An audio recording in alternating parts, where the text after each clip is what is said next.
This presentation, The End of Innocence in Physics, explores the life of Albert Einstein, the rise of technoscience, and the shattering of the long-held myth that scientific discovery is a value-neutral pursuit. Historically, science operated under the epistemological ideal, the temple of knowledge where observers uncovered reality without altering it. This relied on a moral firewall, the belief that uncovering truth carries no responsibility for how society might eventually weaponize it. Einstein's 1905 Annus Mirabilis, or miracle year, epitomized theoretical wonder. Working as a lone patent clerk, he used only a pen and paper to dismantle classical physics, introducing the photoelectric effect and mass energy equivalence, E equals mc squared.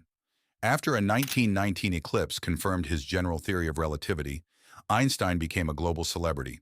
His intellectual mass pulled him into politics, leading him to campaign for Zionism, international diplomacy, and the American Civil Rights Movement. Every breakthrough carries an unintended horizon. While the photoelectric effect gave us lasers and digital cameras, E equals mc squared provided the theoretical bedrock for both nuclear energy and nuclear annihilation. On August 2, 1939, the firewall collapsed when Einstein, a pacifist, signed a letter to President Roosevelt warning that nuclear advances could lead to catastrophic bombs. This letter was the catalyst for the Manhattan Project. The Manhattan Project eventually employed 160,000 people and led to the atomic bombings of 1945. Post-Hiroshima, the scientific community realized that researchers bear an absolute obligation for the weapons they birth. This marked the shift to modern technoscience.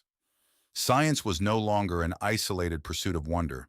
It became culturally entangled, driven by socio-economic innovation and carrying the burden of total consequence. In this era, the distinction between science, knowing, and engineering, doing, has collapsed.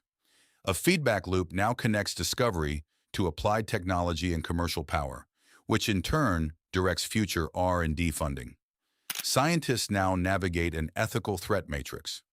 Risks range from internal research misconduct to the increasing power of science, where capabilities like geoengineering may become disproportionate to human control. Knowledge is no longer universally safe. Breakthroughs that promise clean energy or the eradication of disease simultaneously pose existential risks like nuclear annihilation or biohazard superorganisms. Atrocities like those of Unit 731 or the Tuskegee study proved that scientific virtues alone are not enough to protect human rights.